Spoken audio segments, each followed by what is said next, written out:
In August of 1974, I moved to Salt Lake City to study law at the University of Utah. The timing couldn't have been any better. Just a few weeks earlier, I had abducted 2 women from a state park in Washington, both within just a few hours of each other. Janice Ott and Denise Naslund were not my first victims, far from it, but due to my recklessness at the lake that day, I needed to find a new hunting ground. Numerous witnesses had seen me approaching women, asking for help. Unloading a sailboat from my car, detectives had been able to draw up a pretty accurate composite sketch, and they had also correctly deduced that I drove a Volkswagen.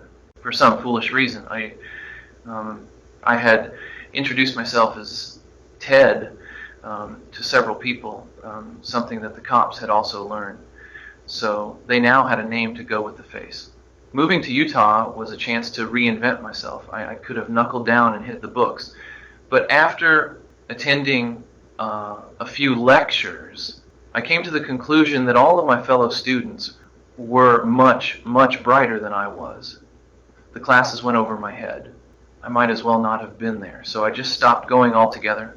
My attendance was appalling.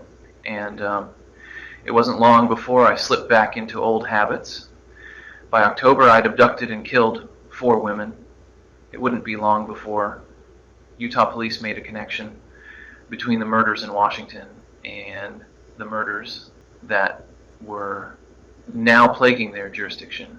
But ultimately, it wouldn't be some maverick cop who would bring me down. It would be a young 18-year-old woman named Carol DaRonch. On the evening of Friday, November 8th, 1974, I made my way to the Fashion Place Mall. Lots of people around, lots of potential targets. I knew I could find what I was looking for here. I just had to be patient. At around 7 p.m., I noticed a maroon Camaro pull into a parking lot outside a Sears. A teenage girl got out and walked inside. She was all alone. I didn't waste any time in following her inside, but not before writing down the license plate of her car. When I stepped inside Sears, I took a quick look around, but there was no sign of the girl anywhere. I correctly deduced that she had walked right through the store into the atrium of the mall. The place was busy, but it didn't take me long to find the girl. She was window shopping at a bookstore when I made my move. She turned around just as I walked up to her. "Excuse me, ma'am, is that your car parked out in the Sears parking lot?" She seemed a little confused, which was understandable, of course. I told her that my name was Officer Roseland and asked her what the license plate number of her car was. KTO 32, she said. I missed a trick by asking this young woman to tell me her license plate number. I should have told her what it was. That would have given me a lot more credibility. I explained to the woman that somebody was caught trying to break into her car and asked her if she would be so kind as to come out to the parking lot with me so as to check if anything is missing. She agrees to do so, and with that we start walking out to the parking lot. The woman and I reach her car. In less than 5 minutes, I've managed to isolate her from the rest of the public without causing a scene. She's almost mine. Almost. The woman opens the driver's side door and peeks inside. She tells me that nothing is missing. I explain to her that the man caught trying to break into her car is being held inside the mall. We walk in tandem back inside, and after looking around me for a few moments and feigning confusion, I explained to the young lady that they must have taken the guy to the substation. I have absolutely no idea whether or not this mall actually has a substation, but it's of absolutely no relevance anyway. I ask her if she is willing to come down to the police station later to make a formal complaint against the phantom thief. She says that she is. I'm so close now. I mentioned that the substation is across the street. We don't say much as we walk over to what is actually a laundromat. I try the door, even though I already know that it's locked. I act as if I'm annoyed and walk down an alleyway beside the laundromat. When I return, the young woman is still standing there. I tell her that the guys must have already brought the perp down to the police station and tell her that I can give her a ride if she likes. This is probably the riskiest moment of my plan. It all hinges on this. Maybe I didn't give my best performance, as at this point the woman asks to see some ID. I take out my wallet and flash a silver badge. This seems to placate her somewhat, and we start walking to my car. We walk to my Volkswagen, and just when I'm worrying that she will ask, why is a cop not driving a cop car, she gets in anyway. If history is anything to go by, this young woman is utterly doomed. I jump behind the wheel and tell her to put on her seatbelt. Then something really strange happens. She says no. I mean, who the hell gets into a car without putting their seatbelt on? I ask her again, but once more she refuses to fasten her seatbelt. I decide not to press the issue, but make a mental note that even though this person has willingly got into my car, she hasn't let her guard down completely.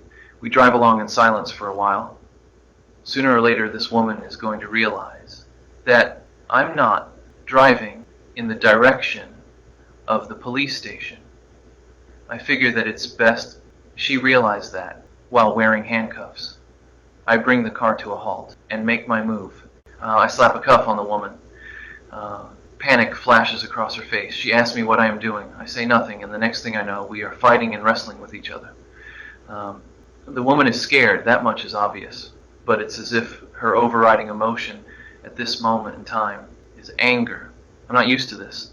Desperately, I try to slap the other cuff onto her other wrist. Somehow she manages to get the door open. She's winning. She's actually winning this fight. With no other choice, I reach into my jacket and pull out a gun. I warn her that I'll blow her brains out. The girl manages to scramble out of the car. I can't let her get away. She has seen me. She has seen my Volkswagen. I lunge after her, stumbling out the passenger door. She hasn't escaped yet. I grab a crowbar that I had hidden in the car ahead of time and rush towards the girl. We struggle for a while. I raise the crowbar high above my head, but the girl grabs it with one of her hands, so I can't get a clean shot at her. This girl isn't just brave, she's smart. The whole time we are fighting, she is shouting and roaring as loud as she can. I don't have much time. Her screams are going to attract attention sooner or later. She manages to get away from me and runs around to the front of the Volkswagen. Just then, another car approaches. Game over. It's time for me to give up on this girl and get out of Dodge. I drive away from the scene. Careful not to break the speed limit, but I certainly don't take my time. The girl's obviously going straight to the cops, and presumably they'll soon be swarming all over the place. The logical thing to do in the hours after the girl's escape would be to lie low and maybe even think about getting rid of my Volkswagen. But my need to kill was all-consuming. It was by now my raison d'etre, the reason I got out of bed in the morning. After the sun went down, I was back on the hunt. I knew that officers in Murray would be on the lookout for my vehicle, so I drove 20 miles north to the city of Bountiful. I cruised around for a while and soon zeroed in on another victim. This one, though, would not get away, but that's a story for another day.